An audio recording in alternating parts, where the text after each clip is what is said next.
Hello Devs, seja bem-vindo mais uma vez ao Major Dev Channel, esse nosso canal aqui que traz vídeos objetivos sobre vários conceitos aí do mundo da programação.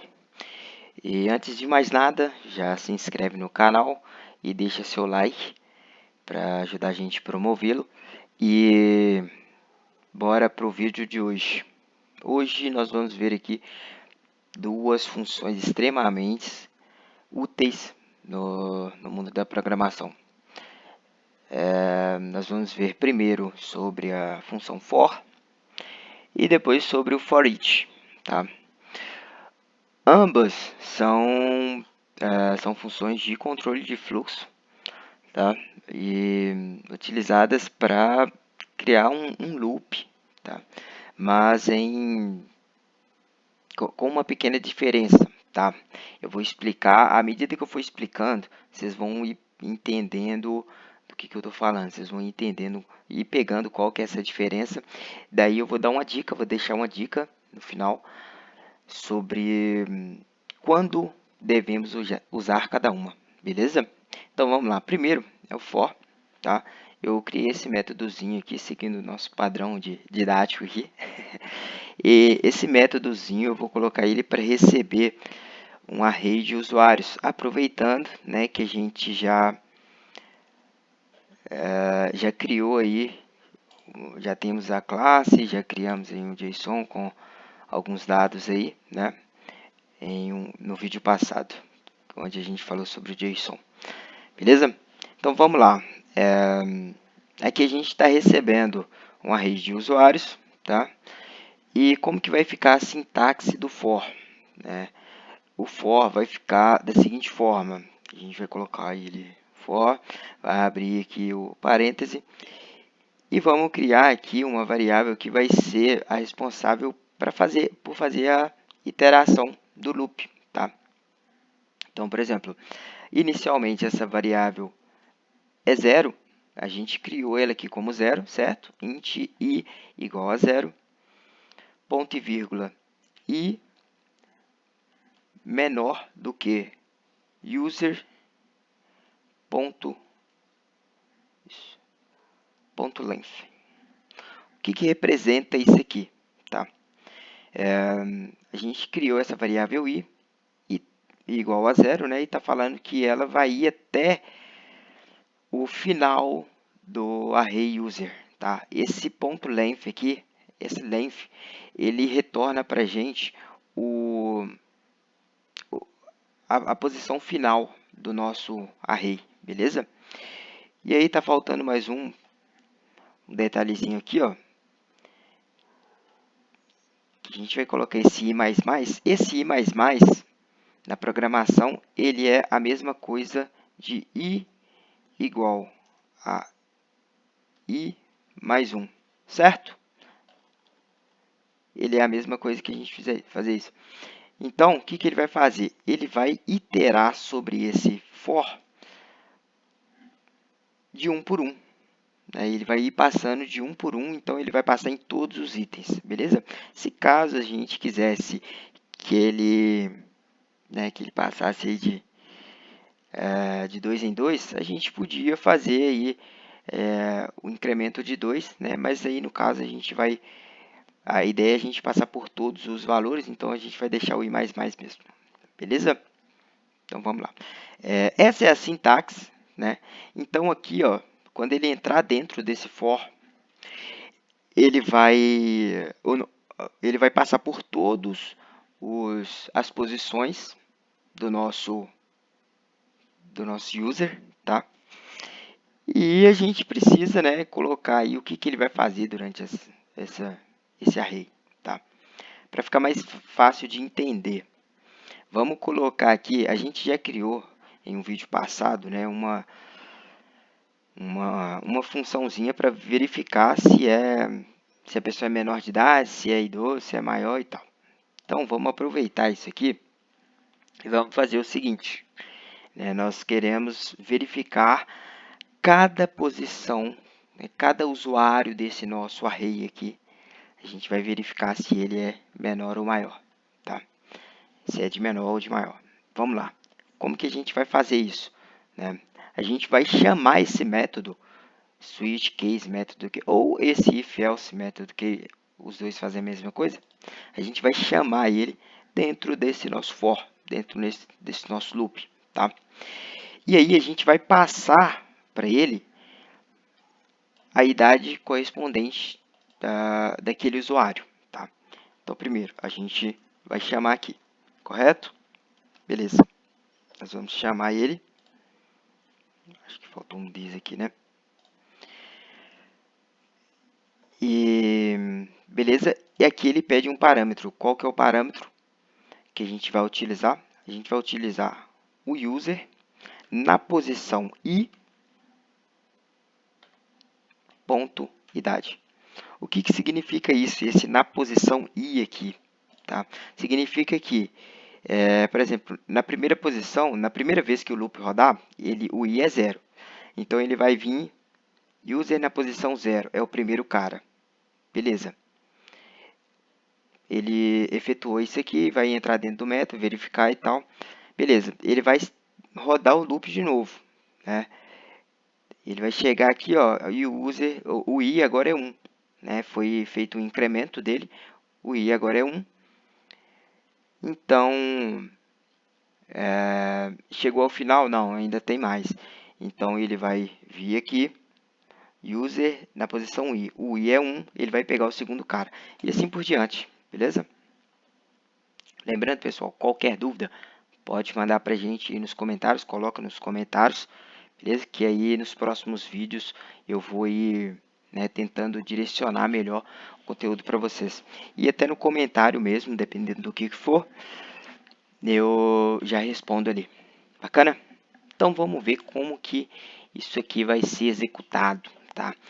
Primeiro, nós precisamos aqui de... Ó, esse aqui é do vídeo passado. Ó. Nós precisamos criar um objeto que vai instanciar aquela classe flow control ali que a gente criou, correto?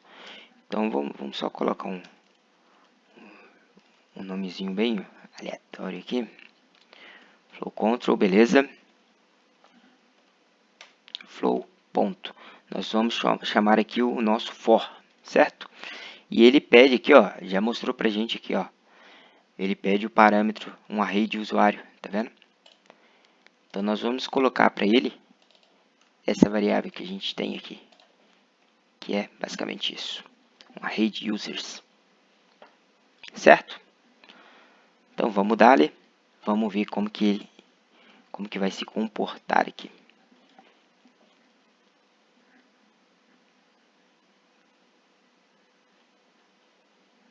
Todos aqui, ele está falando que todos os usuários desse nosso JSON aqui são de maior. Vamos conferir.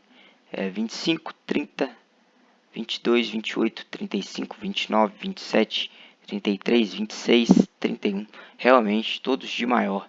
Vamos colocar aqui, mudar alguns aqui, tá? Vou colocar 75 e vou pôr 18 aqui. Beleza.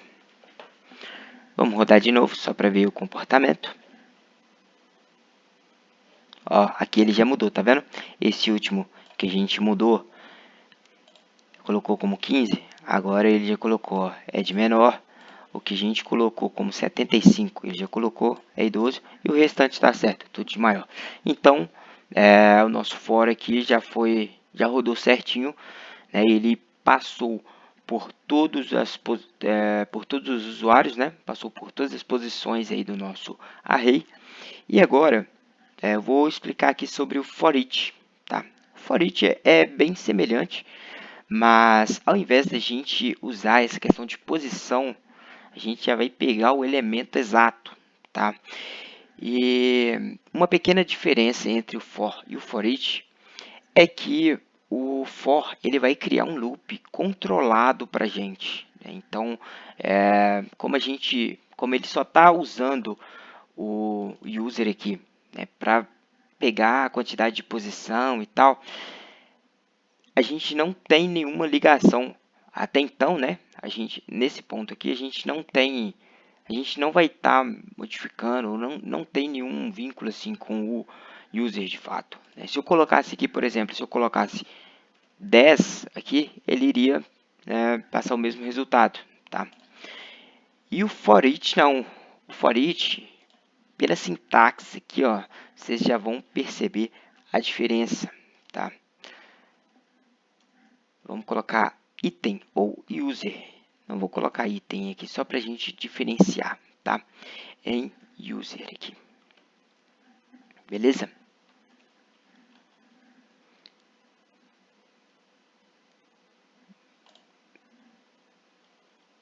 Até que ele falou que ele não existe, é porque a gente não... Vou colocar user aqui. Beleza, agora ele também está recebendo um parâmetro aqui. E aí a gente já pode passar direto aqui sem usar essa posição, sem apontar, né, com o número da posição aí para o usuário que a gente quer, tá? Igual a gente fez no for. Como que ficaria então usando o for each?